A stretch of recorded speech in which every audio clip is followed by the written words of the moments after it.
That is right, and I was just asking the group about what our goal is for jail. I'm just curious, because I'm actually ignorant to it, if there is actually like a stated definition. Is it rehabilitation or is it punishment when people get sent to jail?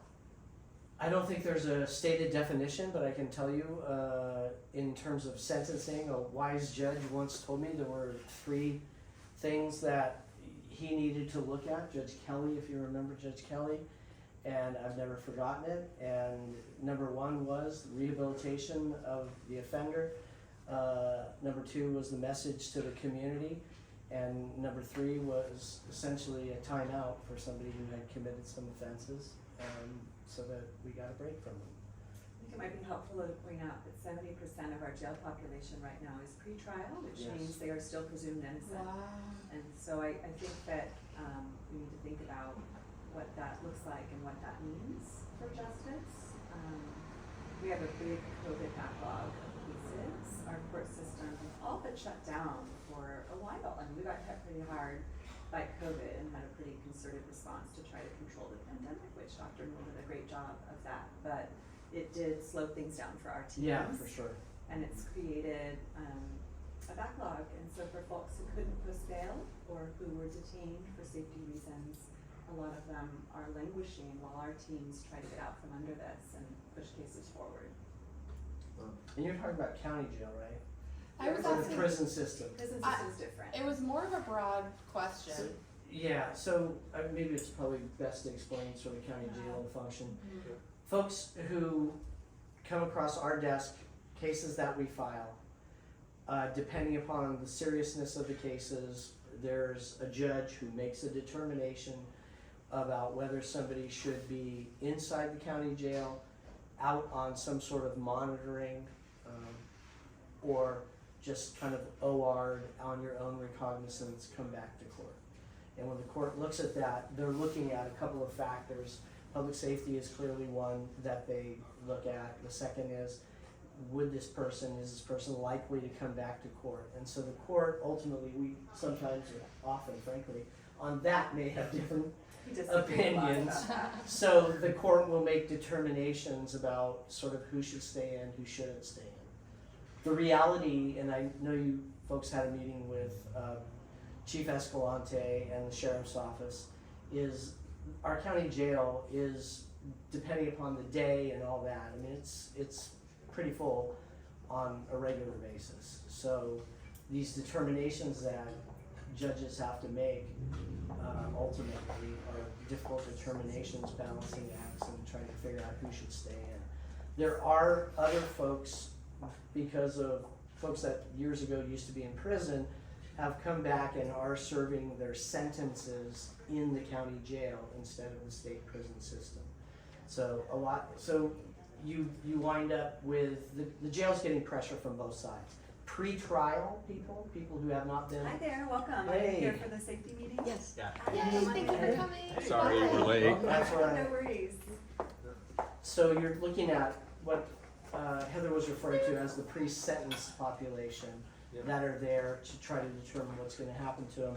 There is some population that have been sentenced that are doing their not pre-trial but post-trial sentences there. Are So- they Roundtree those? Some are, some aren't. I Yeah. thought, so Roundtree is reopened or? Hi there, welcome. Hello, welcome, thanks for coming. Quite the turnout. We don't need more chairs. Yeah, we will need more Um, chairs. They've done a good job. Oh, thank you. Okay, so since we're right around starting time, yeah, feel free to grab a seat wherever you like. Maybe you could just introduce yourselves to the group and maybe just give us a rundown of your perspectives working, as the DA and public defender, some of the hurdles that you face, and just a brief intro would be great. You want to start? Sure. So I'm Heather Rogers. I'm the public defender of our first county public defender agency. We opened our doors on July 1st, 2022, so we are almost exactly a year old. We are the newest county agency. So for 47 years, public defense was run by a contract law firm, Bigham Christensen and Menslaw, you may be familiar. And the gentleman who ran that firm wanted to move on and retire. and the county decided it made sense to bring the agency in-house. I had worked there as a line trial attorney for about 8 years, and prior to that, I had about 11 years of experience in the state and federal systems. So I've been a public defender for about 20 years. Our agency is we have about 62 full-time staff and 24 volunteers. My team consists of attorneys, paralegals, investigators, client advocates, social workers, and administrative professionals. Our model is holistic. We practice what we call community-based whole person defense. And so our teams work in interdisciplinary teams. We have a team assigned to every courtroom that includes an attorney, an investigator, a client advocate, and a legal assistant. Back at the office, we have an immigration attorney, a law and motions team, and we have social workers and a director of holistic defense. And so what we're trying to do for the first time ever in Santa Cruz County is to look at the root causes of criminal system involvement as early as we can. So we have a holistic intake process for each of our clients that looks at mental health, substance use, housing, employment, whether somebody has dependents, whether they have children, whether they're housing insecure. And so we vet these cases right away to sort of understand what's driving people into the system, and we have real talk discussions with them about what their goals are. Some people don't want help. I can't do anything with that. But for folks who say, you know what, Heather, I'm really done. I've hit rock bottom. I need some help. We have a team of social workers and advocates who can wrap around them and create plans to provide them with that assistance. And it's new. It's a completely new model. So we're building this plane while we're flying it. I think we've had some tremendous successes, but it really is a whole new model, and so we're learning as we go. I have worked really hard to forge good relationships with my county partners, with Jeff Rosell, the DA, who's going to introduce himself in a moment, and all of the other people who I've always felt shared my same vision, which is to make Santa Cruz just the most amazing place to live. I was born at Dominican a million years ago. My mom lives a few blocks from here. And so for me, being a public defender, I see myself as a public servant. And I know that Jeff sees himself as a public servant. And so as we were discussing, we are in an adversarial system, but that doesn't mean that we're adversaries, right? It means that where our values align, where we can work together to get better results for our community. I see that as my responsibility to do that. And that's what our agency does. I'm happy to tell you more about it as we move along tonight. We do defend 85 to 90% of the cases that Jeff files.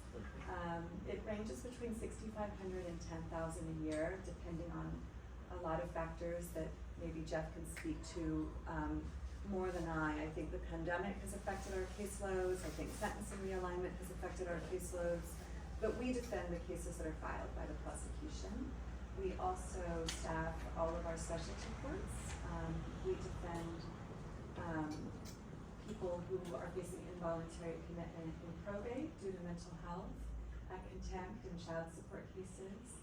We handle all the juvenile justice matters in the county. We staff behavioral health court, veteran court, parole reentry court, all of our specialty courts. We also man a 24-hour hotline for adults who want assistance with a lineup or a show-up, an identification procedure, or for juveniles who are detained. We try to be on site for juveniles who are detained within 2 hours so that they have effective assistance and counsel right away. We also have a help and assist hotline. We're doing business hours. Community members who are trying to navigate the criminal legal system can reach out to our team, and we have an experienced attorney who carries that phone from 8 to 5 every day, which I'm proud of. This is all new. We haven't had that in Santa Cruz County until we opened this agency. We also have a really, really incredible collateral consequences and reentry unit. We intake between 50 to 100 record clearance cases every month.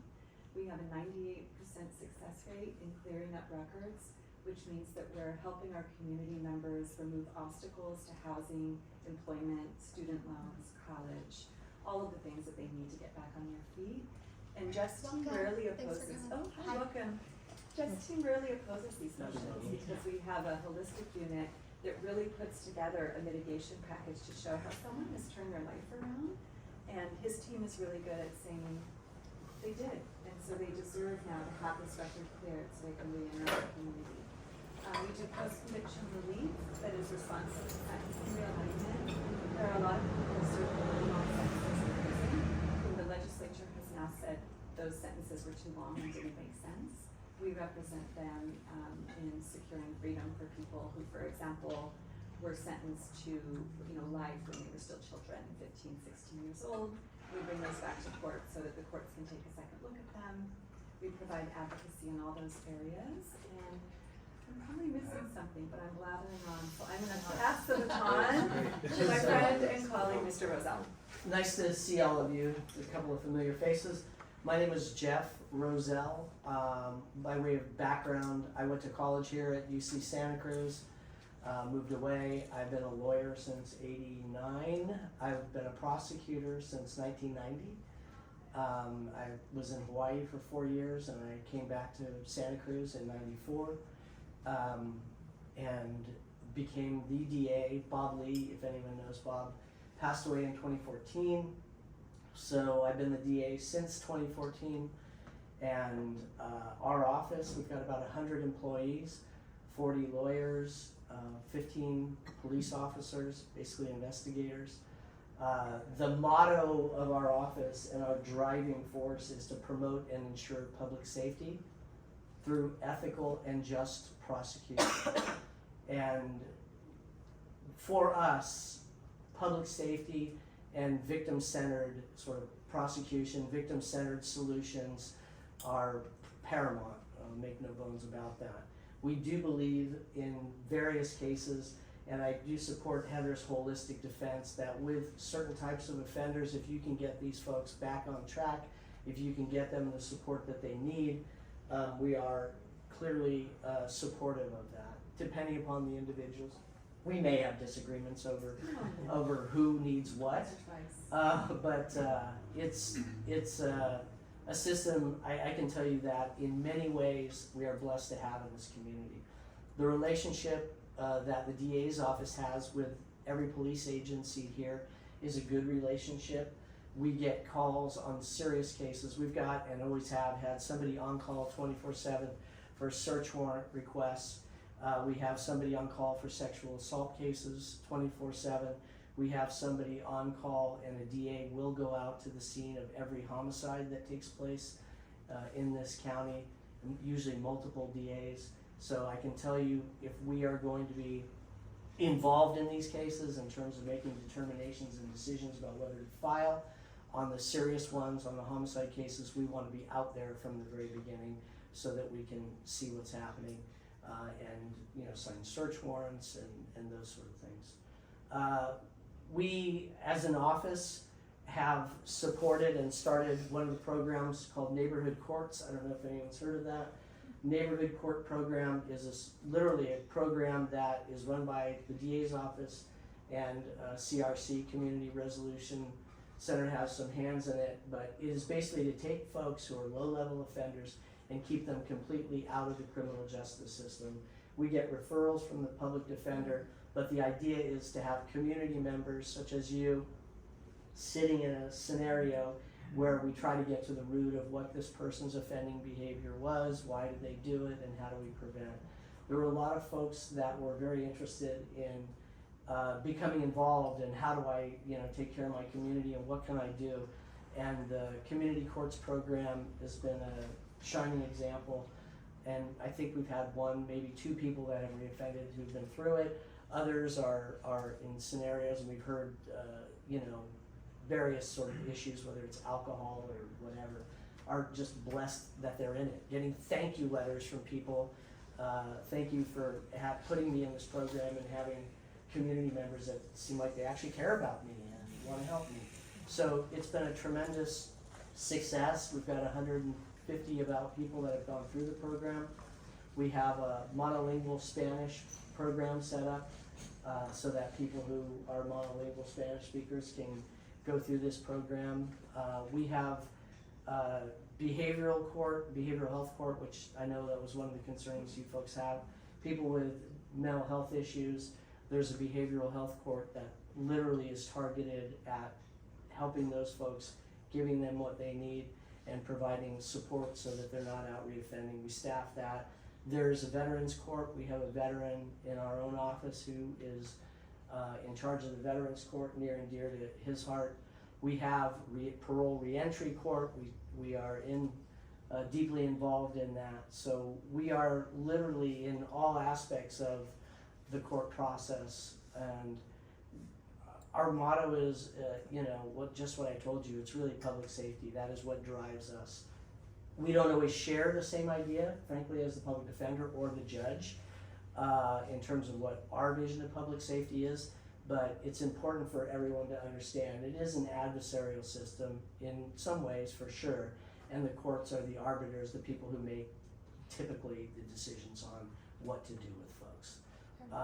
But we are very supportive of Heather's service providing model, and so that's kind of the short of the DA's office, who I am, what we're about, and happy to answer any questions. And let's get into it. Let's go. So I just want to say one thing that I think is really cool and that I can't imagine ever having happened 2 years ago before we started this new agency. So when Jeff is talking about neighborhood courts, it's restorative justice, right? It's circles like this where you have victim offender dialogues and people talk things out, and the community decides, what do we need to do to move forward? What do we need to do to heal? It's really, really amazing. So we have a project in Watsonville called an early representation pilot, where when the Watsonville Police Department gives someone a citation, they also give them a card welcoming them to come to the public defender's office and get early representation by a public defender. And what we try to do then is that holistic intake.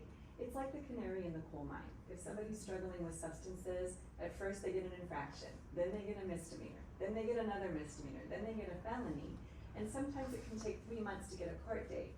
And so by getting to people at their very first interception with the system, we try to just fix it before it goes anywhere, which is great. But the anecdote that I love is, Jeff's team heard about early representation, and I got a call from his attorney who runs neighborhood courts, and she says, this is great, we can synergize here. Why don't we train Watsonville PD together on how this works, and why don't we provide to clients at the same time as they get a citation, information about restorative justice, so that we can grow this program and really hear from people who wanna just fix it, right? They wanna do a circle, they wanna talk to the person who they harmed, they wanna get help and make things better. And so just actually yesterday, our teams were at Watsonville PD together, training the officers on this collaborative program that's designed to keep people out of the system while giving them the support that they need to not reoffend. Addressing root causes, and I think it's gonna be life-changing for so many folks in our community to have that chance. They can always end up in the system. It's a carrot and a stick, right? They need to do well to not end up where they don't wanna be or where we don't want them. So it's not like we're just releasing them out there and hoping for the best. There's a lot of monitoring. They have to make certain goals within a certain amount of time. Our team supports them in that. And most people are doing really fantastically well. Yeah. No, there is, as Heather said earlier, there is a lot of common ground in terms of getting particularly low-level offenders sort of on track so they're not reoffending. We both face incredible challenges in terms of treatment options for folks and those sort of things, which we're happy to sort of discuss. But Yeah, I'd like it if you share that. yeah, well, I'll give you the bottom line, and Challenge. Heather will support this. There's not enough treatment for those that are mentally ill. And candidly, the cases that we see, and I don't have stats, but I can tell you anecdotally and across the board, and I'm sure Heather will support this, the case involvement that we see has a lot more mental health sort of issues and componentry than it used to have. And why is that? That's a whole different discussion. But I can tell you, and there's a lot of different theories on that, competing theories, but I can tell you that it is, from our perspective, true. We go through police reports and it's like another individual who's got mental health issues and all that. And behavioral health court can take some of them, but not, by no means can it address everyone's issues. And We're it's- always full. Yeah, There's a waiting list. exactly. We can't, So, and whether those are, that's the old chicken and the egg, and it typically goes hand in hand with drug use, alcohol use, mental health, and whether that is, how it started is different for each individual, and so, but I can tell you that it is much more common in my experience being in that office. Than it used to be. Yeah, Yeah. since It's- '94, whatever that, somebody who's good at math, that's a lot of years. Yeah, and the last I heard from the sheriff's team, we've been writing a lot of grants this week, and so I'm getting a lot of current statistics. But I think right now that we have 65% of our jail population is on psychotropic medication, which means they're seriously mentally ill.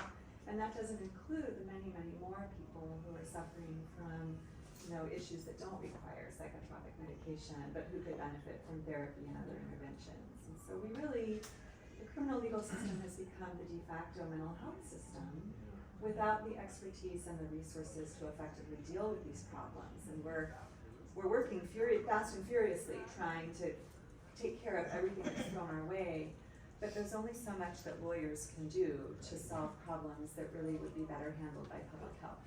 I will say, Jim Hart, if you guys spoke to the sheriff's office, will tell you that the jail has become the de facto housing for mental health issues. And these are complicated because it's individuals in some cases, especially if they're typically in custody, that there's some public safety concerns and components with, which just makes somebody more unpredictable, which makes it a sort of a more difficult proposition for us in order to figure out what is appropriate here and how are we going to deal with this. So to give you just a little bit of background about why this was all started was because we had seen some things that made us feel unsafe, and so we were angry, and then we had a series of meetings and we developed further information that have kind of changed our way of thinking, and we're hoping that continues. But if I could use one example, recently there was an incident with bear mace and a road rage incident.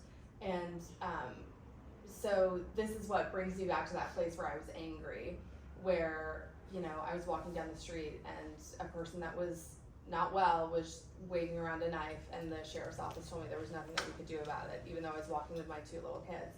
And so my question is, that person is out on bail and out in life. And so that doesn't make me feel super safe. And I'm not saying that they're not mentally ill or need help or assistance. They absolutely do, and I think that that's a problem. But my question is, that doesn't change the fact that we could be in danger. So I'm curious as to what your thoughts are on that. What part of our system makes that happen, and do you think it's just, or are there gaps that we could fill or change, whether that be legislation or effectiveness? Legislation's a whole different topic. I can say this, I don't know the specifics of that case, and if it's pending, it's not appropriate for either one of us to probably address it. But No one's gonna tell. yeah, right, fair enough. Only us. So Heather said, the short of it is, there's limited room at the end. I mean, I told you earlier, the courts need to make decisions about what is appropriate, who's safe to be released and who isn't safe to be released. Sometimes they get it right and sometimes they don't. We have perhaps different opinions on an ongoing basis with individuals, what we think should be happening to them. I don't know the specifics of that case, but clearly people who pose a danger to public safety, an active danger from our perspective, usually we request that those people remain in custody. Does that happen? Not nearly as often as we request it. Heather can tell you from her perspective, she probably has a different perspective, that somebody can receive help, they're not going to get help in the jail. I don't want to speak for you, but Yeah, I mean, so first of all, it's a partisan system, and so it's not my job to solve all the problems as much as I solve as many as I can, because I care about this community and I see myself as a public servant. But as the public defender, my job is to defend every human being who passes my desk. I don't get to decline cases because I don't like the facts or I don't want to represent that person. Every single human being who is charged and can't afford an attorney is my client. And I take very seriously the role that I am a client-centered defender, which means that when this gentleman who's accused of waving a knife around comes to court and says to me, I want out, I am going to fight aggressively and with all zeal and vigor to get him out. And Jeff's team is going to fight aggressively and with all zeal and vigor to keep him in. And we have the luxury of being partisans in some ways, right? It's his job to prosecute, it's my job to defend, and it's the court that makes the decision. It's the judges that make those decisions. And so our rules are very, very carefully defined, and it's important that we stay enrolled in order for the system to work. So that is a question for the bench, right? For judges or for legislature? Well, For judges. since it's just us, Heather, every bad decision has come from the bench, not us. Yeah. Like, With Well, the courts as backed up as they are, how does this work? What was that? With the courts as backed up as they are, how does this successfully work? somebody's gonna get a hearing before the judge, they don't just get released without a hearing. Yeah. So anybody who is arrested, will, and in custody, will be brought before a judge with a relatively short period of time. People who are OR'd or have posted bail are out, and they will get a court date and come to court. So it's not like people are languishing that haven't seen a judge. A judge gets to make a decision, even though Right. there's other stuff that's backed up. Go ahead. Right, okay. So, specifically for your department, Jeff, I think one of the things that the public is really super frustrated about is the revolving door. Mhm. And I've been sitting in court lately. And so my question that kind of came up the other day was, when you have a person, they're in there on 6 charges, do you get to argue, or does the judge have knowledge of all the cases before that person did? And does your department argue that case in, and I'm gonna go down the safety road, that this person should not be released to the judge? And I mean, The answer is every time. So we get pile it on. we get a rap sheet. It may not be reflected in the current charges, but when we are addressing the court and we're saying we really think that this individual should be in custody, we're not just, going because of this. No, he's got a long history. He has a violent history. He has committed these offenses. You guys have put him on probation before, and he's reoffended while on probation. Yeah, we do and should be, and it's our job, public safety wise, to explain to the court the full picture. So the answer to that question from our perspective is yes. So then Why don't they listen we to are us? going back to the judge.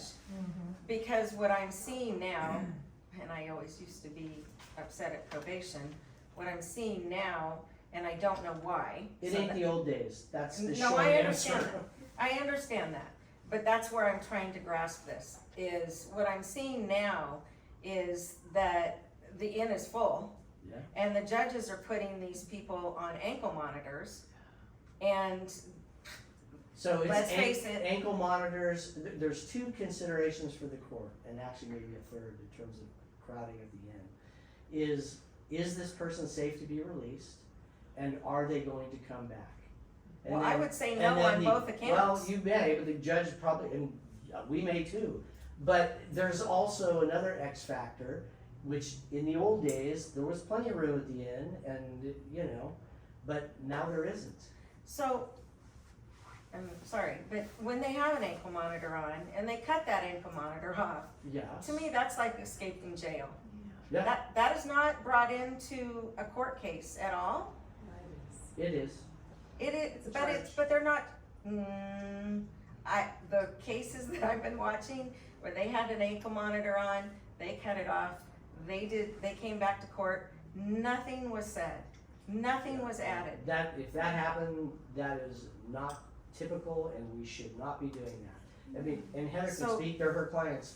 Yes, they get charged typically with that, and yes, we take that seriously. So that is against the law to cut your ankle monitor off. Absolutely. And you should be remanded It's from a our charge, perspective. yeah. So, a couple of things. I know it's not the major case of what they're being charged with in the first place, so it's kind of incidental, but Well, to me, it's another charge. It is It's a- another charge. yeah, it depends But on I'm what- not seeing that. So do you wanna respond? Go ahead. Well, first of all, I wanna say that my team defends Jeff's cases, and his team tries to keep people in custody. I'm just gonna say, Sure. you know, they fight hard, Yeah, and he has a very skilled I team realize of that. litigators, and I- they fight really, really hard. And I fight really, really hard to set the people free. And if any of you all ever end up in custody, I will be by your side, working to get you home, because we are partisan. I just want to be really honest about that. I'm not, you know, that is the job, and so that's important. But I also think it's worth pointing out that probation has a pretrial unit that does an assessment of every single person who's in custody. Well aware. They provide recommendations. They also look at the person's criminal history, provide that information to the judge. Our teams get that in the morning so that we can review those reports and look at them. I have an early representation team going into the jail before people's first court date to learn more about them, to figure out whether there's something that we can do to stop these cycles of recidivism. And so a lot's happening before that first court date, but on that first court date, Jeff's team is not sitting there on their hands going, do what Heather says. I can promise you that. No, I know, but I'm just, it's different, and I'm wondering why certain judges are making those decisions. Is it, I mean, cause I just heard the last statistic, the jail was only 91% full. Okay, there's 9% that can go back in. So this is my frustration as being a person who's sitting in a courtroom watching a case and following a case all the way through, and I'm usually doing it for neighbors. So, and you know, we've talked about this before, so this is what I wanna understand about what has, I know some laws have changed, but it just seems like they're just, it's automatic to send them home on a ankle monitor, and they don't show up again, and they don't show up again. I'm looking at court records right now. Thank you for updating the court records. Fair enough on that. Yes. You've got what you needed?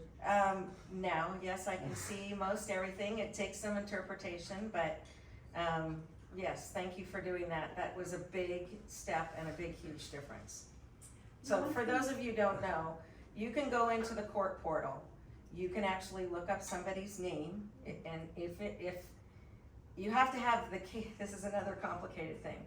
The sheriffs have their number, case number, the Santa Cruz PD has their case number. That's not the case number that's used in the court system. They assign another case number. So you either have to have that case number, or you have to have the person's name that you're trying to look up and follow through court. And that's still difficult. I left you another message. I got an example of a burglar that has his name in the court system 6 different ways. So you have to kind of be a sleuth, but you now can go in and follow cases and look up cases. You can actually figure out which courtroom it's in. It's so much better now. Awesome. Dates and times and I everything. want to So. just clarify something. The courts are not run by the county. I'm sure you all know that, but I just want to be really clear. No, it's fine. That Jeff and I work for the county of Santa Cruz, and so he's elected. I answer to the board of supervisors. The courts are run by the state, and so there are a lot of times when the county and the courts are not seeing eye to eye on a lot of different things, right? Absolutely true. And the judges are elected, and so this is a function of democracy on some level, and so if you're unhappy with But the you courts. saw that reaction? Oh, Yeah. Most I people think do we not should have realize. a judge in here I wanna today. make sure You guys people should we're go do doing that. that, right? I know, I'm just saying. No, I encourage you to do that, have at them. Oh, I would love to. Yeah. But we can. They probably won't, but. Yeah. Yeah, No, they will. They might. But I You just have some wanna other make sure questions that, you know, for me we're about not, we need to understand the seats of power, because you can't look to, for example, Carlos Palacios or the Board of Supervisors if you're angry at the judges, right? That's the state, that's the governor. No, totally understand. And, you know, our charges are within But the county umbrella, and so it's just, it's a little complicated. He knows my frustration with the software. We had arguments about probation terms weren't even available for the public to look at. Right. And that was a problem for me. That's an issue with the court clerks, again, state employees. I Yeah. understand. Yeah, We and were- so if something gets put in, it's a We were typo, arguing all the time. or that's not anything that really we can do a lot about, as much as we would like to fix the whole They No, system. no, no, I know, but Yeah. you, some people do have a little influence sometimes. You guys talk to each other. Go ahead, sorry. This is hard, and this conversation, we would love to have you here for 8 hours, and we would love to have the energy to do that, but I don't think anyone does. So we would love to know your thoughts of productive solutions, What do you see that's missing? Solutions to can we- what specifically? well, It's such a broad, we're I mean, talking there's so about- many areas that we all have opinions, the two of us have opinions on. Yeah. What do you Yeah, so specifically drilling We're down? talking about the prison being 90. The county jail. I'm Or sorry, the county jail being 90-something% full, and so now we have to let people out, and we have to decide who's the least dangerous to let out, and should that be different? Should there be a higher capacity? What changed in your career here that is making it so much? When we talk to the law enforcement, they're like, well, we're not going to cite the guy, send him to the court, and then the court's just going to send him back to the street tomorrow, and he's going to do it again. So we're just going to look the other way. And Well, I'll let Heather, I have my opinions, but do you want to answer that? Yeah, I mean, first of all, I'm not sure that it's true or makes sense that the judges are thinking about the capacity of the jail. Because remember, it's a state system and a county system. I don't think they really are very concerned with what the sheriff's going through at the jail. And so I don't think that we're really hitting the nail on the head if we're saying the court's letting people out because the jail is full. No, Again, I these are don't two know. I'm different asking systems. you. Yeah. I wanna know. The court used to Is it sign. just the judge? I actually disagree with that. The court used to sign early release. When the jail was full, they would go to the court with a list of, we gotta get these people out. And the judges would actually sign. Because the sheriff was asking for it though. Right. Yeah, So yeah. and that's a conversation Because it was to have full. with Sheriff Hart, right? So I think your questions are really interesting, and I'm just kind of trying to drill down with you to understand myself, Yeah. because I don't know the answer, but it's interesting for sure. I would say if I were to pose it as well, I would say even beyond the specific question of the overcapacity in the jails, where do you see the gaps in terms of legislation that or laws that you are litigating? Are they effective in a functional society where we're all safe? So can I mean, I can give you my quick answer to this. Yeah. The justice system is not the public health system. And so if what we're telling you is most of the people who are committing crimes and are convicted and are charged and are in prison and are in jail are mentally ill, that is not our bailiwick. We are not good at treating mentally ill people. It's a very specific role that we hold. And so for me, the answer is always shift funding into core services that address mental health, substance use, housing, right? Childcare for folks who want to work. If we could knit up our social safety net and give people a shot, I would love to be out of work, right? Really, and I know that Jeff would too, because it would mean that our communities were safe and healed and doing so much better than they are now. And so when I look at the problem with the system, I think, take money away from me, take money away from Jeff, take money away from the sheriff and away from probation, and shift it into social services. I sat with a woman who had gone to prison, who had young children, and we were talking about record clearance and collateral consequences and second chances. And she looked at me and she said, "Miss Rogers, no one ever gave me a first chance. I never had a roof over my head. We never had enough to eat. My daddy beat me." She's like, "What are these second chances you're talking about?" And so many of my clients never had a first chance. And so why don't we take, the vast resources that we have in this incredibly wealthy country and lift people up and give our children a first chance, right? This next generation, let's make sure they have housing.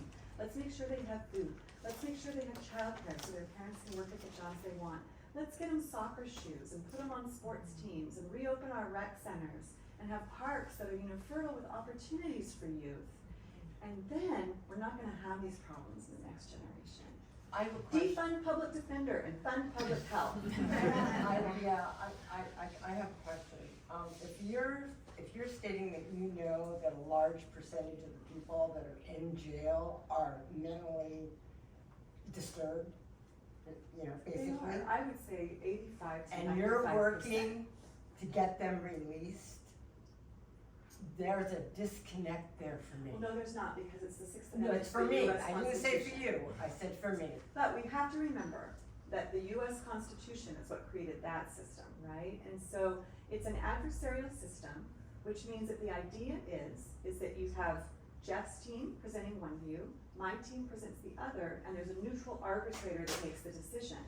And so if there was nobody there to defend the person who's accused of something, a lot of innocent people would end up in prison and in custody. And the founding fathers decided that that wasn't the way to go, that it was better for everyone's issues to be aired with a neutral arbitrator to make the decision.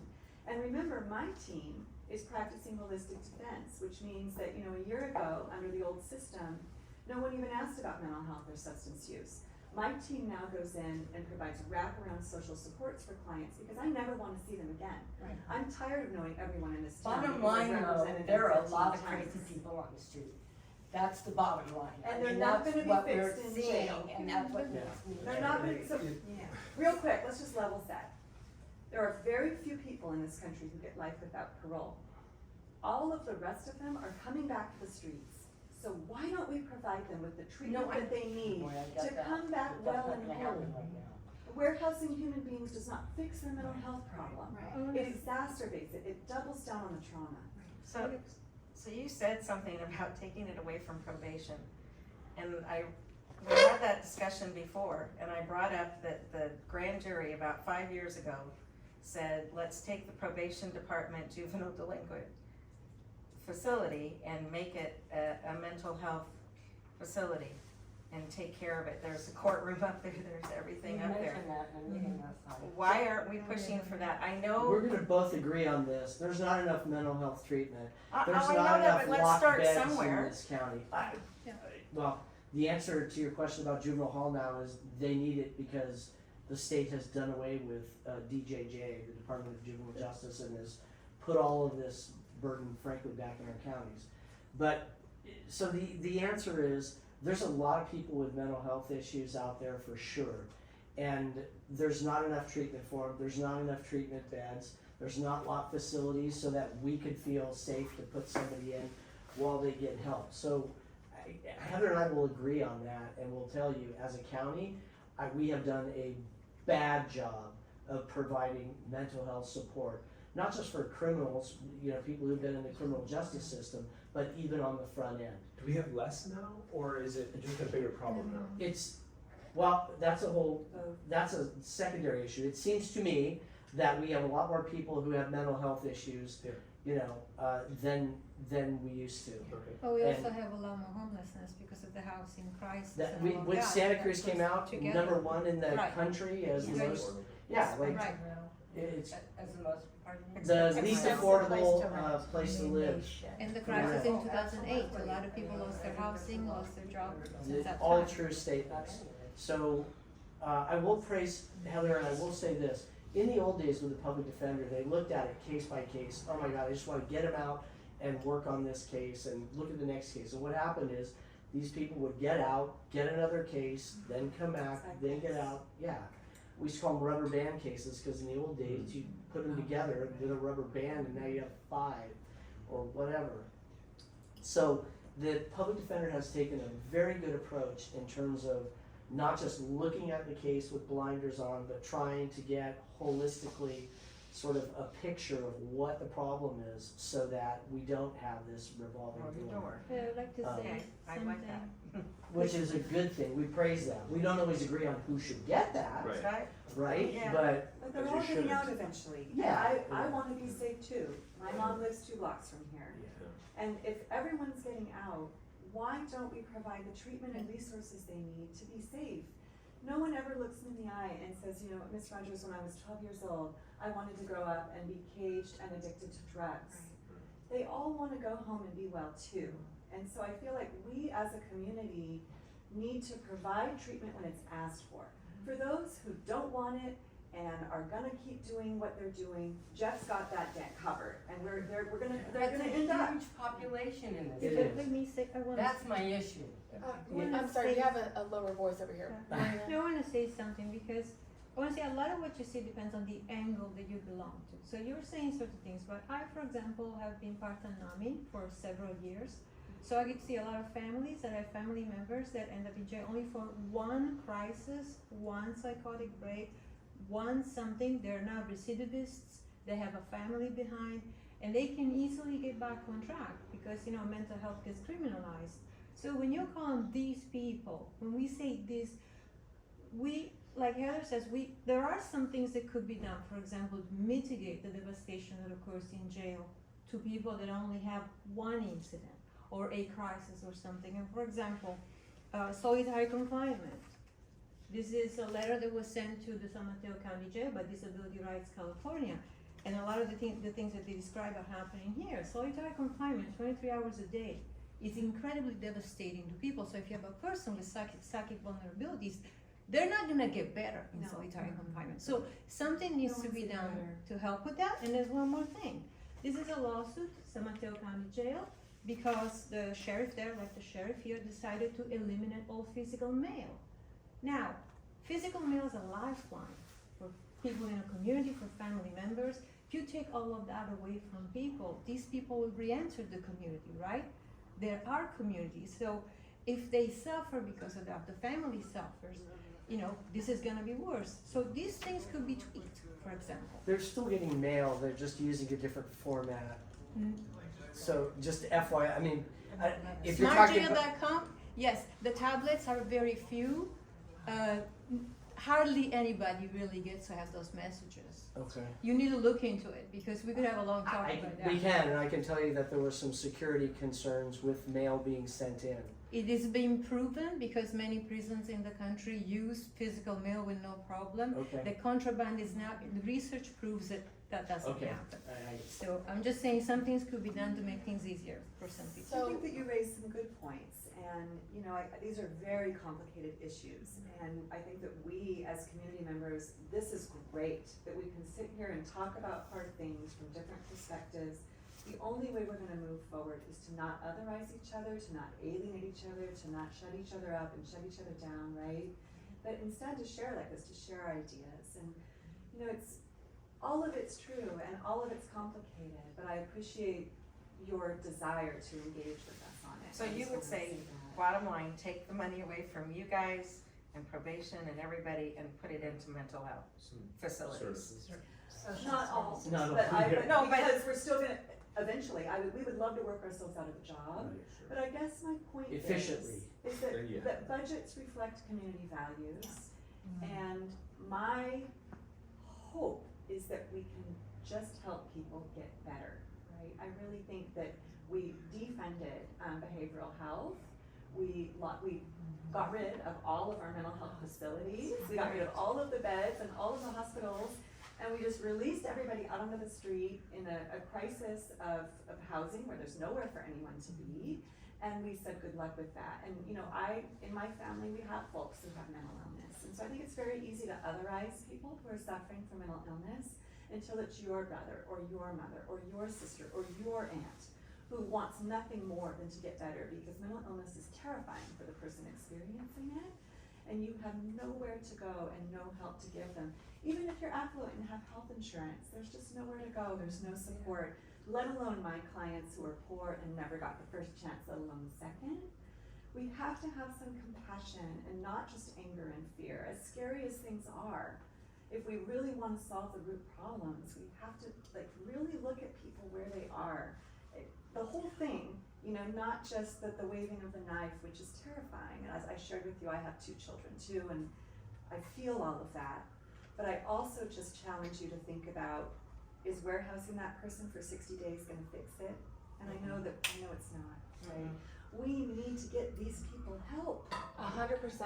So I am with you 100%, and I also believe that our group strives to have preventative measures for a functional society. Right. And while I jive, man, but what I will say is, I'll be darned if my kid steps on a needle or my kid gets hurt. Oh boy, like that doesn't take away my kids' rights to live safely. At the same time, I just absolutely believe we are failing people because we do not have the services available and we have systems in place that literally keep people down. I believe that, and at the same time, congruently, I believe my kids should be safe at the same time. Yeah. I have no idea how to bridge that gap. I want to do it all at once. So This we, is why we're here.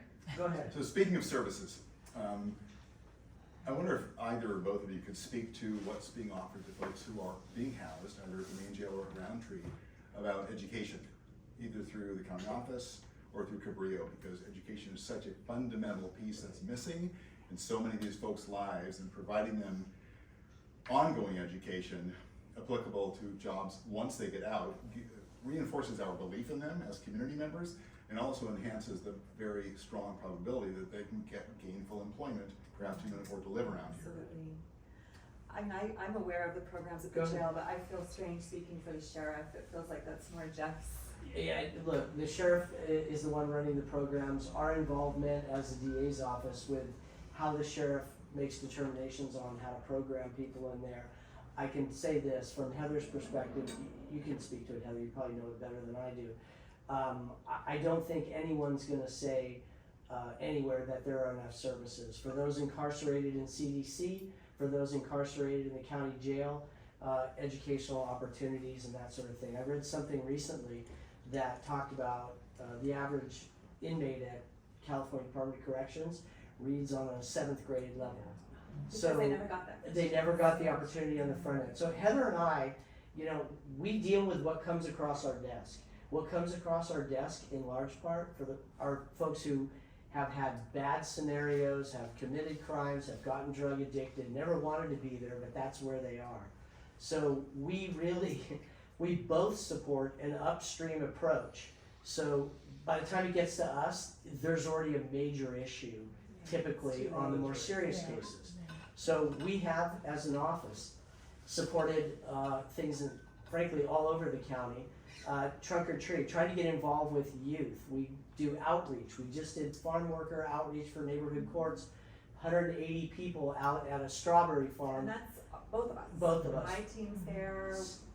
Fair enough. We're So all upstream. trying to do upstream approaches, All of it. but you're talking to two institutions that are really downstream. Somebody's already committed an offense. What we have done in recent years, both as a public defender and the DA, is try to say, hey, look, kids who stay in school are astronomically less likely to get criminal justice involved. It's not brain surgery, we all know that. So we have done within, our roles, front end work to try to make sure community outreach, that people understand who we are, that they have positive role models and those sort of things. But make no mistake, I mean, by the time something crosses Heather's desk, it's already come to my office, which means it's already gone to one of the police agencies, because every police case in this county comes to our office from every jurisdiction. Minor speeding, no, but everything else, every DUI, every vandalism, every murder, every rape, every molest, you name it, comes to us. We make independent determinations about whether to file it or whether not to file it. And the ones that we file typically are the ones that Heather sees. So we are downstream for a lot of this. But are you frustrated with public safety and community? My God, it's my life's work. It's what my mandate is. It's I'm what frustrated too. I get it. And so we share your frustration.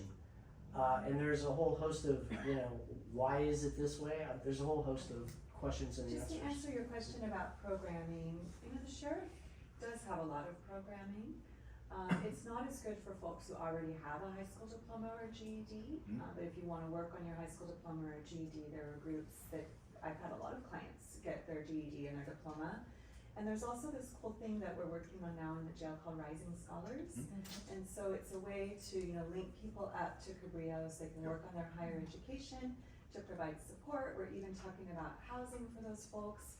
And so I think the more that we can really look at, re-entry as the goal for people who are not getting life without parole, if we're real about the fact that they're all coming back onto these streets and we provide them with what they need to thrive, we're gonna be safer. And so those are great programs to support.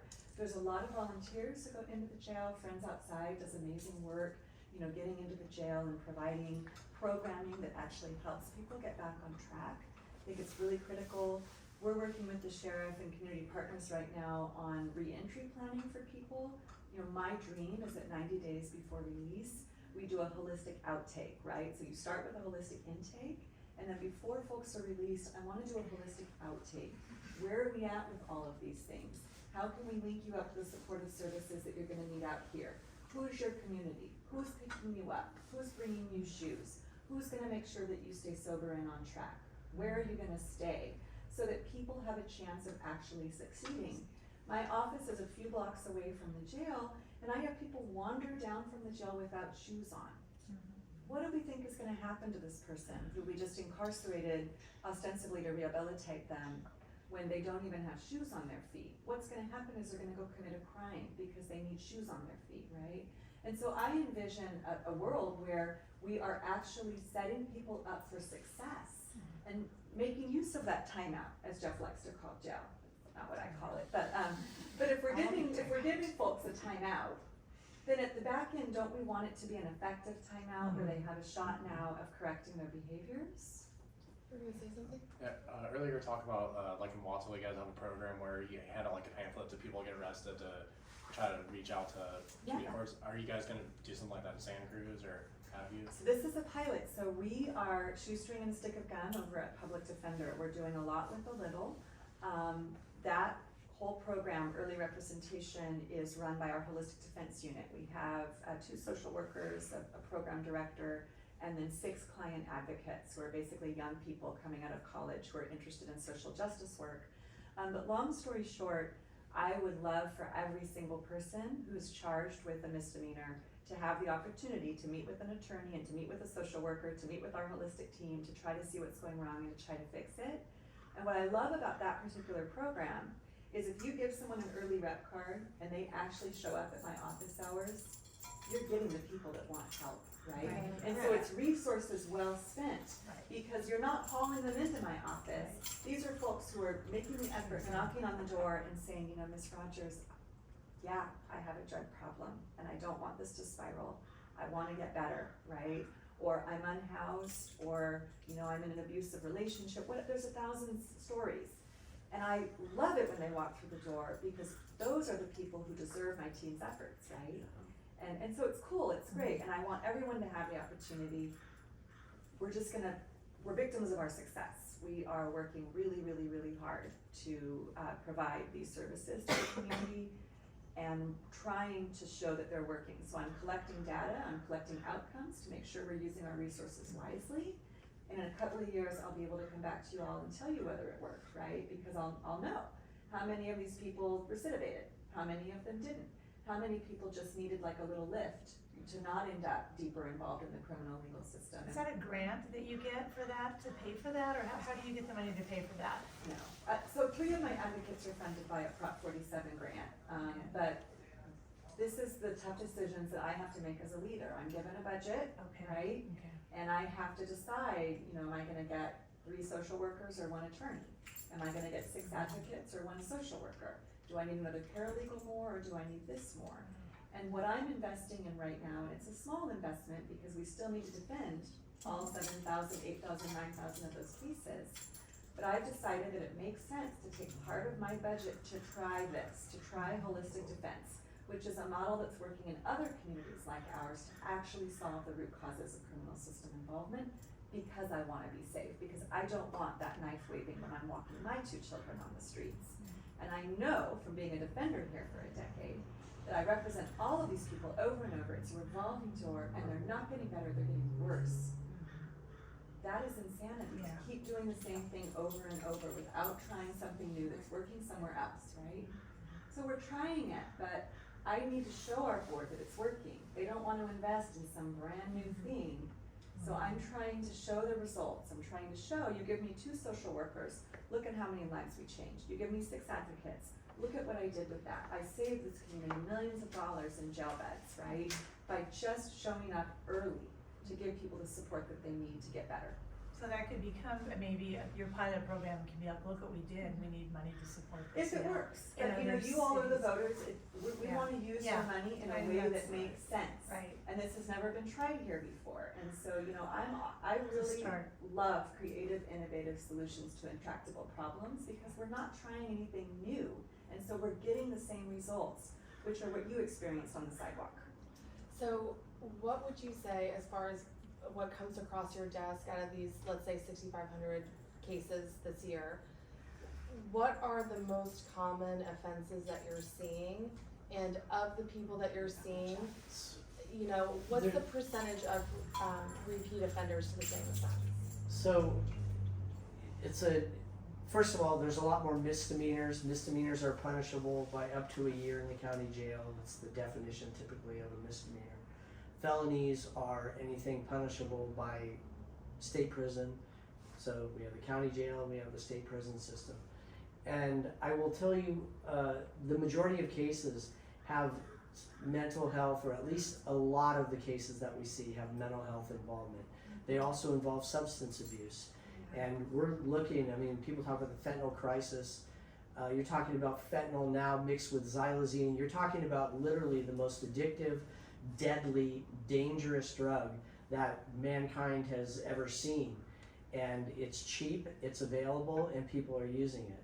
And one of the things that I think is kind of worth digressing for a minute on is it's really easy for us to look at somebody who has a mental health condition or has drug addiction, is homeless, and say, well, if I were in that scenario, I would want help, that's not the way it works. We are projecting what we think, what we feel onto people, and in the throes of addiction, homelessness, hopelessness, they're not necessarily lining up. And if you had a conversation with them, hi, give me treatment because I think like you think. That's not the way it goes. And it's really easy for people who haven't dealt with that population, who don't have family, friends, relatives in that population, to use our perspective and say, well, if I was there, that's what I would want. Well, that isn't the way it is. So you need to have incentives, you need to have methods to help these folks get in system engaged. And unfortunately, what has happened now is the court system has been sort of that intersection between treatment and motivation.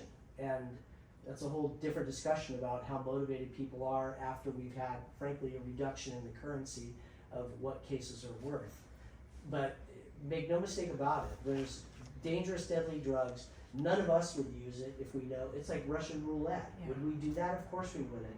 But you have the streets filled with people who are doing that. And so the real question is why? And how do we get front end work on that sort of stuff? Right, and so that's why I'm asking, that's why I'm asking the question, is what are those crimes or drugs that you are seeing most often, so we can think about those preventative measures? We're methamphetamine, and which is everything's laced with fentanyl nowadays. And would you say that drug offenses, which are now misdemeanors, I think, Right, are those for the the most most part. frequent that you are seeing? No, I wouldn't say that, because what's happened is, talk about revolving door and officers, and I think you just said the sheriff's office on that particular case couldn't do anything.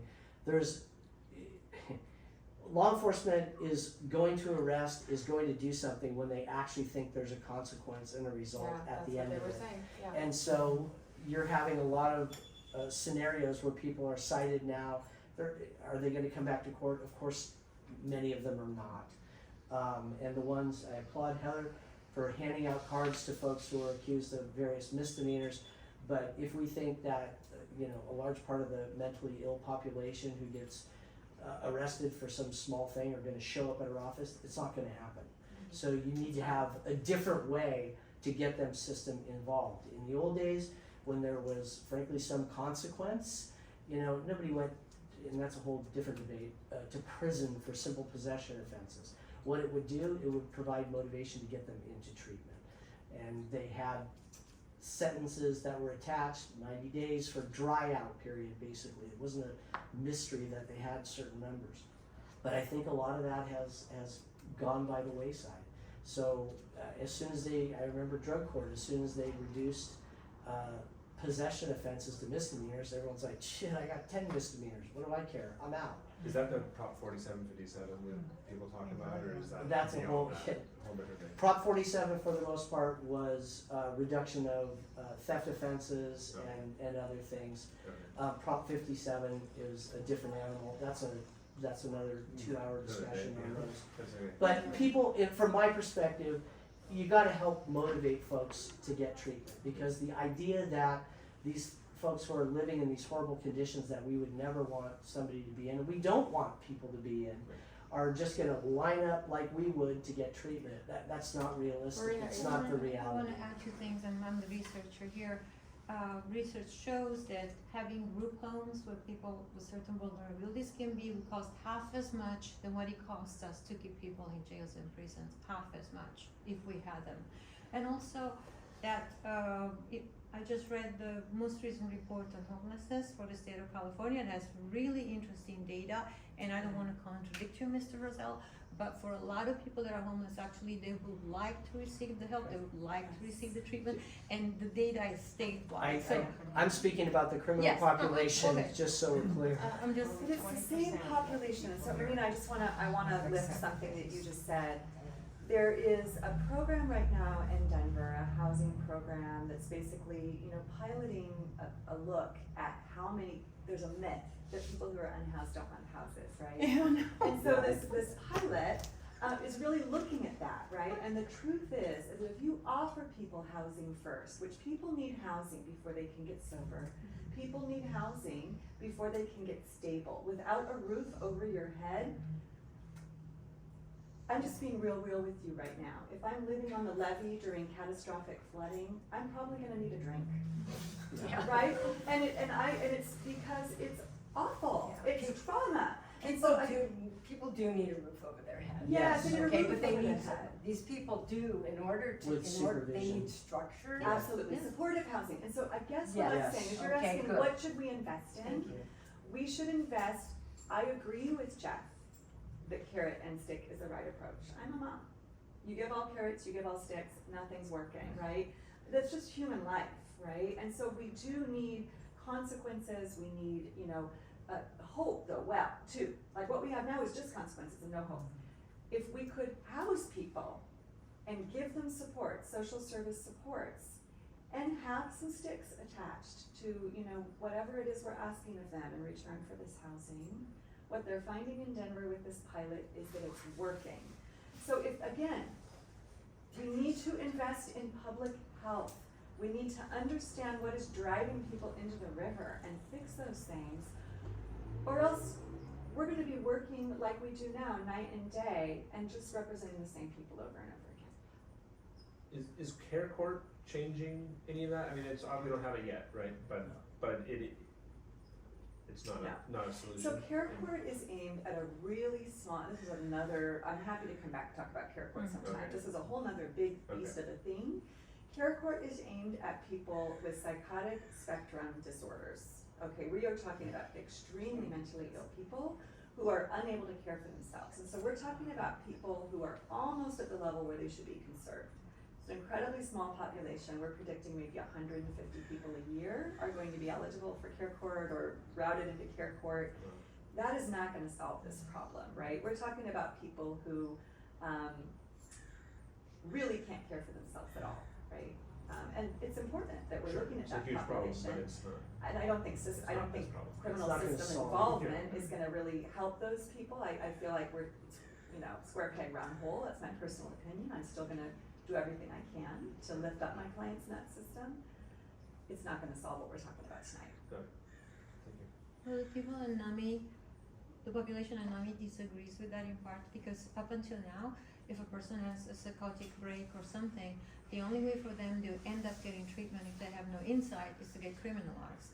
Whereas with the care courts, a family member, a neighbor can go to the judge, and say, this is happening, and they'll take a look at it. So this is different from what's happening now. So we think the care courts could be helpful. Oh, I think they On the could side be of too. NAMI. It's a really small population. I think it could be helpful. Yeah, It's just probably a small- smaller than what you see. Yeah, so I'm not saying that there's not a lot of potential there, but I just don't want anyone to feel like that's the panacea, it's a Band-Aid on a gaping wound. We gotta have a host of solutions to figure this out. So I have a question about the 65% that are on psych drugs in our jail right now, if we were going to put a percentage on it. And then when you spoke about like the 3 different purposes of putting people in jail, and one of them was public sentiment, right? No, message to the community, don't do this, there are consequences. Sure. So, and it's a balancing act on that. Rehabilitation of the individual, message to the community, there are consequences. And sometimes we just need a straight timeout for somebody. And I mean, we're talking about a certain population here, but make no mistake about it. Right. I mean, people are getting raped, murdered, molested in our communities. So I don't want us to think that everything that comes across the DA's desk or that Heather winds up with Right. are some low-level, person with mental diseases and disorders. Sure. There's plenty straight up criminals still out there, and that is typically where we have a very different opinion on what's appropriate. I just mean, so when we look at 65% having issues, and like you said, everyone's gonna end up back on the street at some point. So would you say the gap there, like that's what I'm trying to find, is the gap? Would you say the gap there is our current laws or services, or combination of the both, that would put people in a position where they're gonna be on drugs, on the psychotropic drugs in this facility, but then once they actually get out, they don't get those drugs They anymore? do not, right, and this is why I love my reentry idea, because we can find out what people need, and my social workers, my team will walk them over to Emmeline and get their prescription filled, and check in on them, and make sure that they have a housing voucher, like we need to give people the chance at success, right? The other thing that I love, and I know I'm a wide-eyed revolutionary in some respects, but I love the systems that we have in some of our other Western European countries, where what jail looks like is a functioning life. For people who never had that structure growth, that you lock them in to a place that is nice, with structure, with, a bed that they can make every day. They learn how to cook, they learn how to provide for themselves, they get education, because some of these folks never had that first chance. And so if we want jail to be truly rehabilitative, we want to model what their life can look like if they buy into the social contract. Instead, what we do in our jails is we double down on trauma. There is nothing more traumatizing than what my clients experience in jail. And I'm not gonna tell you the stories because Jeff will tell the sheriff I did, and so I'm just gonna tell you it's bad. And that is not Sheriff Hart's fault. That is what all of the carceral and penal institutions in this country look like. And so it's our fault as citizens. We live in a democracy. So if we want something different, we have to tell our leaders what we want. I want Norwegian jails because they work. They actually rehabilitate folks. And if we're letting them all out anyway, and it costs the amount of money to show people how to live, why aren't we showing them how to live rather than doubling down on trauma and releasing broken people back onto the streets to wave knives around at our children? I was shocked to see, in Europe, you don't cuff and chains people like that, even for low offenses or mental health. I cannot believe the cuffs and chains and even mafiosos, 30 years hardcore, they're not put in these conditions. So when you put a person in that condition, what do you think that person is gonna feel about themselves? I was amazed at this. I couldn't believe it when I saw it. And God help me, I thought in Europe you never see that anywhere in any jail. Or even in court, you don't see it in court, people Compare the having recidivism rate shuffle. to a stint in a European jail versus a stint in one of ours. And again, if we keep repeating the same strategies that aren't working, it's the definition of insanity. We need reform on every level. And I don't think the sheriff would disagree with that. He's been given this facility, he's been given this mandate, he can't get enough correctional officers to do what he feels he needs to do to keep people safe in the jail. There are no bad actors here.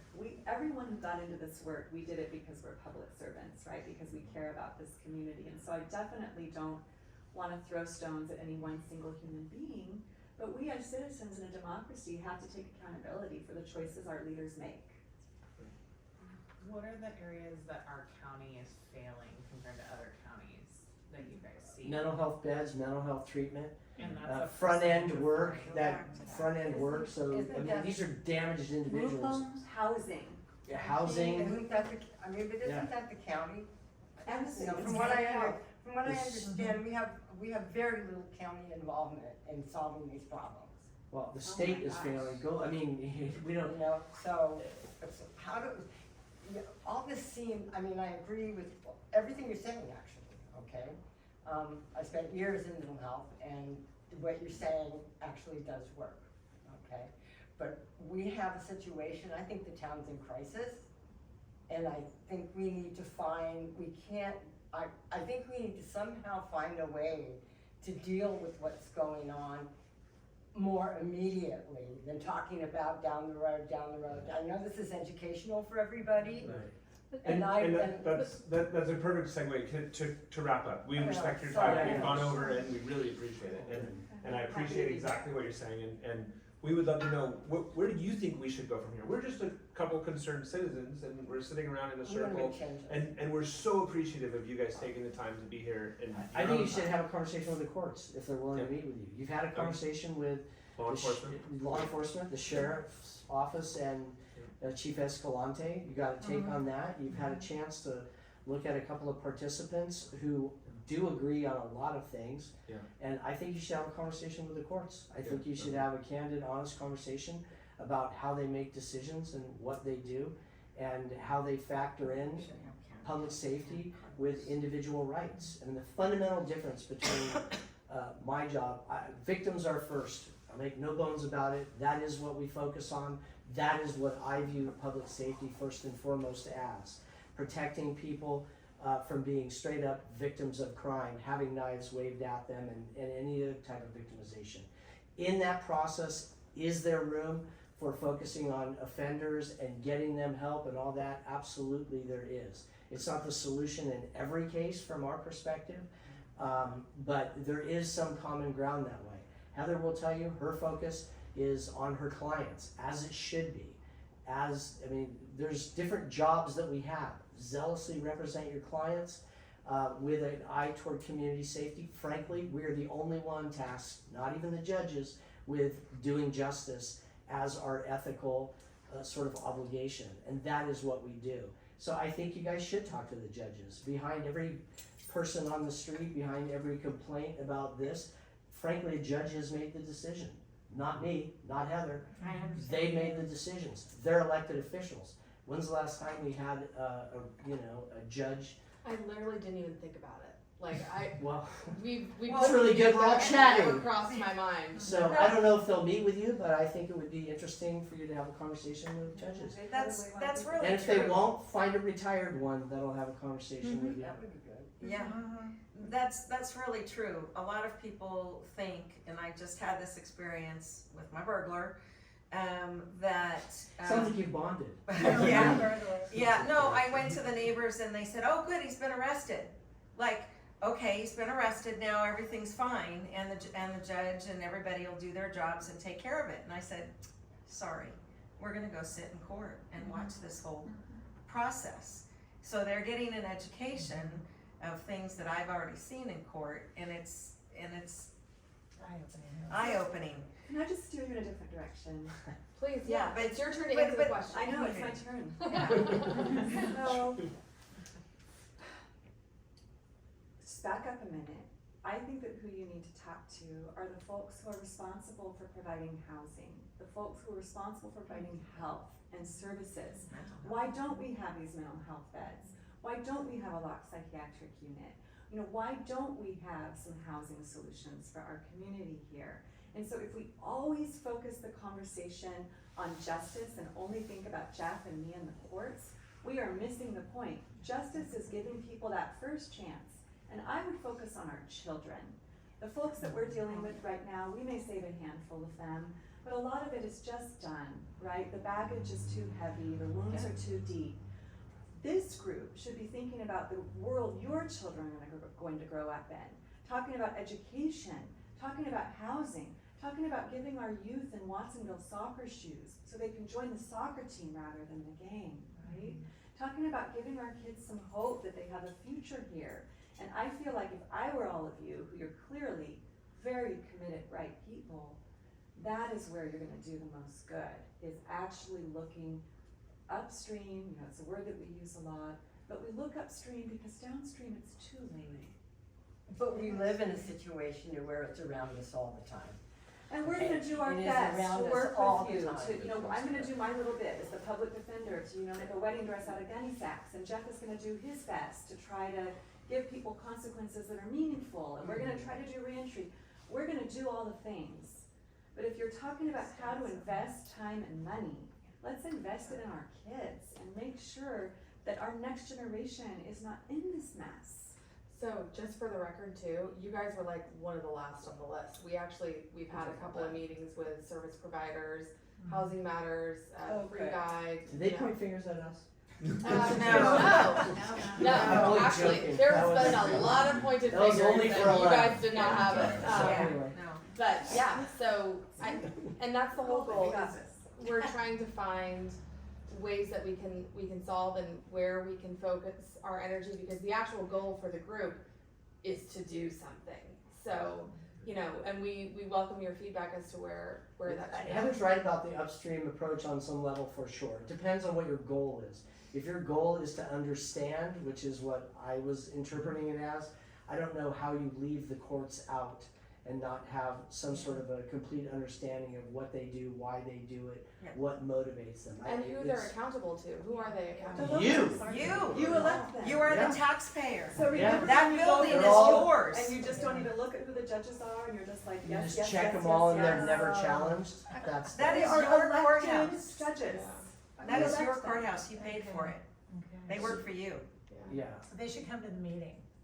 Yeah. Well, if they I haven't don't, had anybody tell me no yet, so Yeah. we'll see. so if they don't, Heather is right though. The front end approach with youth, like we have, we have limited roles in that aspect, but we have done even jointly reached out to South County and underserved community, and done trunk or treat. We served a couple of thousand kids, trying to promote like positivity. Kids who wouldn't have, there was cars driving through during COVID, the trunk open, we could put candy in so they could trick or treat. Yeah. So we've done Christmas gift exchange. So there's community Right. involvement, Yeah. neighborhood courts, if your folks are interested in doing something. You can volunteer as a panelist on that, and sit through. So there's a lot of community things. Front end I'd love to work have you there. is always good. There is no doubt about that. And our youth are everything. Staying in school, getting an education, having positive role models. CASA, Court of CASA. Special Advocates, is really making a strong effort to pair up trained advocates with youth who don't necessarily also have to be foster youth, but who are just as involved. Yeah. And our Really, really juvenile strong team program. is a big engine of that. Yeah. We're working really closely with CASA. And I will say that at these events that we do, and we're all at the same events because we have the same values in some ways, right? In a lot of ways. I think I find it amazing, the youth, I'm like dressed up as a cat throwing candy down the chute, and they're like, I love your anecdotes. They're the best. you mean you're the public defender? How did you become and the kids engage with us. And they don't have role models, and it's so great to be able to tell a kid, this is what you do.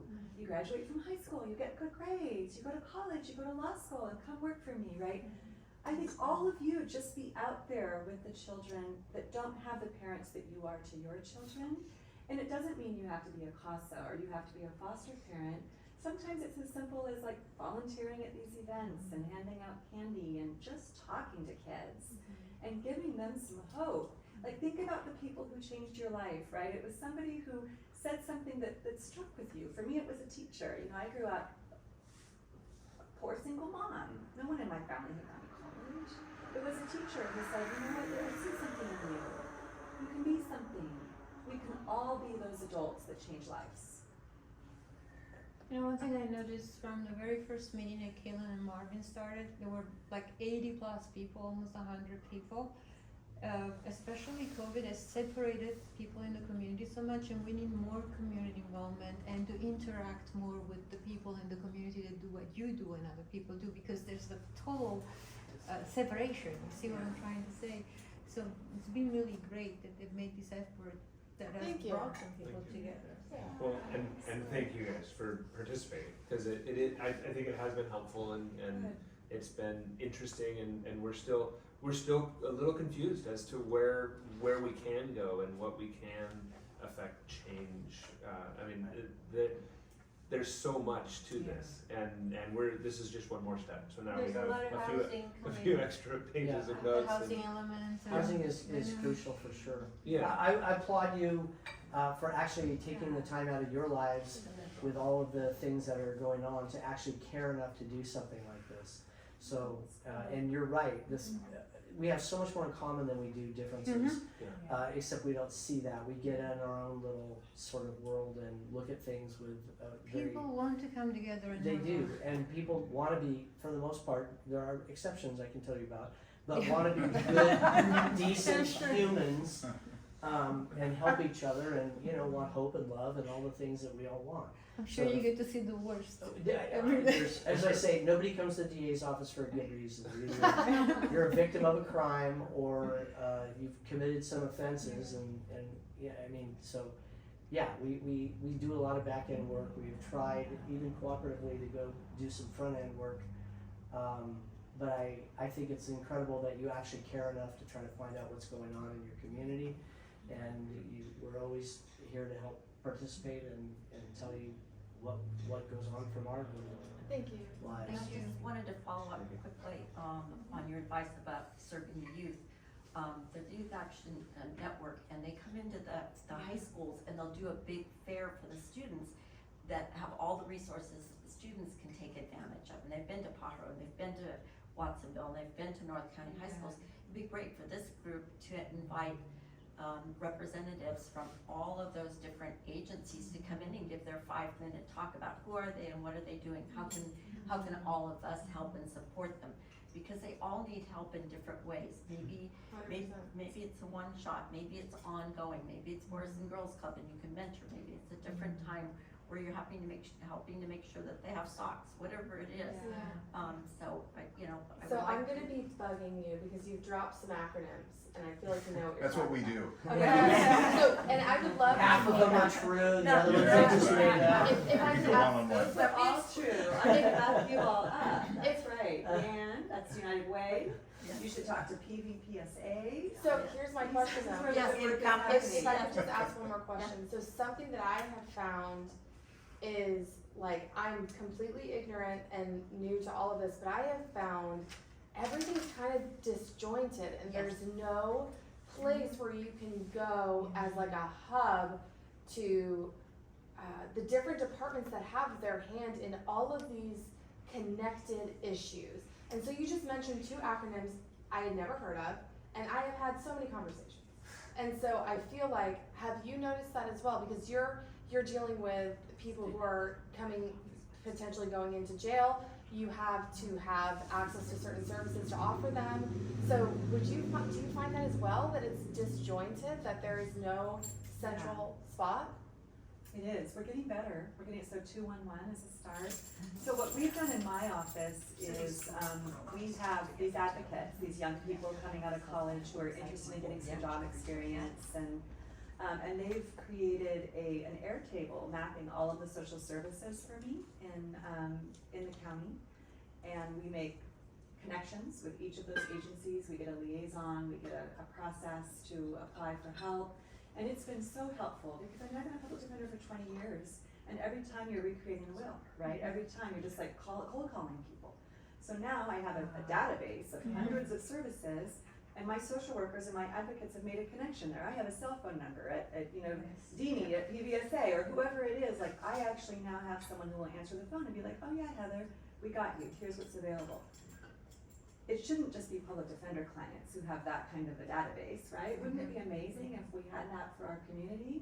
So that's something that we can advocate to our leaders for, right? There's a couple different databases that you could get a hold of, that I'm aware of at least, and city schools, like I just said, the one she referred to for youth is really valuable. It's a whole webpage. The County best Office of the best I Education. found was the free guide, sorry, the cards right there, the free guide, and I've gone to the county websites and the city websites, and there's some information there, but I just hadn't found like a hub, especially because the free guide is specifically mostly towards the unhoused and having services available to them.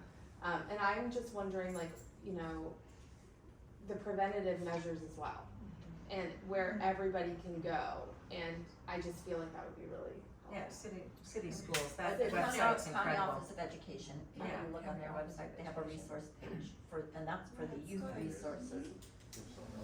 Exactly, it's like, it takes us to, that's part of that disjoint, right, where it's like, this should be readily available. Well, and Santa Cruz Neighbors has been struggling because of COVID we lost everything. I mean, the connections that we had, that we were doing monthly meetings with, and I haven't, I hadn't seen Jeff until last Christmas.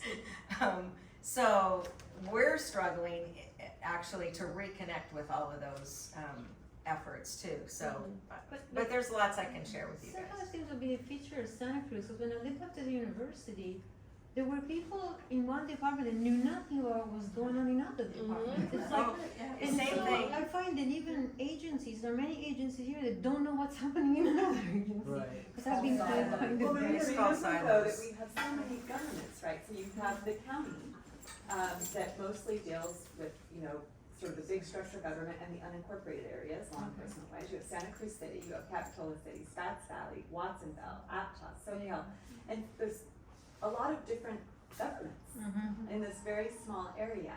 And so, like the County Office of Education, maybe mapping county resources, Santa Cruz City is mapping. I love the idea of maybe a small nonprofit that just takes on that. Like the idea of the nonprofit is simply to cull all the resources like my advocates did and run a resource guide, an online free. That's an amazing use of this group's energy, I would say, because then we would at least know what's available and who to talk to. Santa Cruz Neighbors has taken a pretty good stab at that. Oh, good. With all the Wonderful. links and the connections, so, yeah. Maybe we need to advertise it then and promote that, really lift that People up. know where to go, Well, I'm redoing our door hangers, so at the end of the door hanger, we'll be starting. That's what I'm saying, I feel like I'm starting all over again after COVID, because we were just so disconnected. And so many people left their jobs, and now they're also, just city staff, I've had to redo all my relationships. So COVID really threw a wrench in a lot of things, because people left their jobs. I'm sure, Jeff, you had a pretty big turnover. Employee-wise? No? No, we have a Because lot of I'm work still, from home. I'm now meeting new faces. Well, I got a lot of new attorneys, and I have some retirees, but I don't think we've lost, not really. I think that happened with the county. The county maybe, I'm just talking about my office. Yeah, no, but it happened a lot, and so, yeah, I by will all means, ask the questions, we'll go find the research. I will say this, We'll put it social out. services aside, which is frankly more Heather than it is the DA's office, we do live in a community, every city has their own police department, the university has their own police department with a brand new chief. But what I can tell you is we have monthly meetings, the chiefs of every jurisdiction, and the DA's office are tight. There's, infight, you can go look at various jurisdictions and you can find tension, infighting, whatever. And that is absolutely not what we have here. We have a cohesive unit we deal with. They're gonna do a gun buyback program that we're all participating in. So social services aside, which does sound like it's scattered, and frankly, social services is not something that we are typically involved in, because they're Heather's client, she's trying to square it away. I'm also not social services. Well, I but your was about to clients say need them, no. fair enough. Sometimes it feels like I that. can't be responsible for everything. So, but law enforcement's tight. Yeah, and touching on COVID too, we didn't get a chance to talk about it. I have so many questions about how, because people were confined to their homes, and I have heard that domestic violence, while the arrests may have gone down, that didn't change the fact that it was probably happening more often. And so you brought up kids, and when I was touring for, our daughter is starting TK, and I toured a couple of schools, our public schools here, and one of the teachers was like, when they come in now, they have to have like 20 minutes to kind of decompress. And I was like, oh, is that like new? And she's like, yeah, we've been seeing that since COVID. And I was like, why? Like, are you finding that people are having chaotic households, or are you finding that, just COVID has made it so they're not socially able to kind of adjust? And she said a combination of the both, and we didn't get a chance to touch on that today about like what you saw in a shift in the people that came to you and the cases that you saw, and how do you think that COVID has kind of like affected crimes and how they're done, and kind of like the family dynamic? was a deep collective trauma, let's be Yeah. honest. I mean, even for those of us who have good jobs and relatively well-functioning homes, it was devastating and really, really scary, right? All of a sudden, everything that you thought you knew and understood about the world was taken out from under you. And that's just It's the hard opposite. on human beings, and, right? I mean, that was Yeah. just hard on everybody. No, it was hard on work environment. How do you deal with these cases? You can't get your cases to court. A lot of, I mean, I will say this frankly, a lot of kids that were, or adults that were hanging out on the corners, maybe with guns, and you know, there was a drop in some of that during COVID. You weren't finding shootings, and it was just because if you're out, you're Right. observable. So, but stuff that takes place in the home, Yeah. certainly. Simmering trauma, Yeah. right? You know, and I'm sure all of you feel it, I feel it, I feel the effects of it, right? It was unnerving, and we're high-functioning adults, like imagine for these kids, just, and so many people lost their jobs, lost their homes, lost so many things, and all of that Lives, trickles down to our lives, kids. long COVID. We all, like, so many people lost lives in our team. We've had people lose their parents and their siblings, and yeah, it's gonna take us a while to dig ourselves out from that. But this is how you do it, right? Community, talking, caring about each other, solving problems together, face to face. This is it. Y'all are doing it. I love how we ended on a high note.